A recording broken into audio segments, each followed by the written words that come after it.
अस्सलामुअलैकुम girls, welcome to my channel. Urdu और Hindi translation के साथ इंग्लिश स्पीकिंग प्रैक्टिस करने के लिए हमारे चैनल को सब्सक्राइब कर दीजिए। अब चलते हैं आज की वीडियो की जानिब, तो हमारे साथ रहिए और गौर से सुनिए।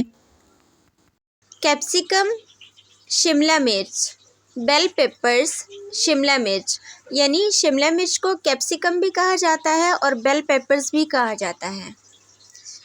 टची हसास, जल्द रूठने वाला। स्पाइटफुल, कीना परवर। मीट बाल, कोफ्ता। फ्लावर बेड, फूलों की क्यारी। क्रॉस लेग्ड, टांग पर टांग रखे हुए। ग्रीन ग्रोसर, सब्जी वाला।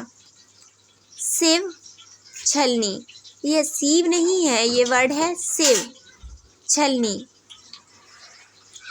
स्कॉचिंग हीट या स्कॉचिंगली हॉट, झुलसा देने वाली गर्मी या शदीद गर्मी।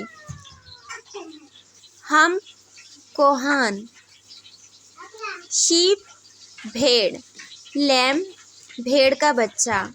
ईव, मादा भेड़। रैम, मेंढा। टिकल, गुदगुदी, जब नाउन हो तो गुदगुदी, जब वर्ब हो तो गुदगुदाना या गुदगुदी करना। Don't tackle me, I am working, मुझे मत गुदगुदाओ, मैं काम कर रहा हूँ।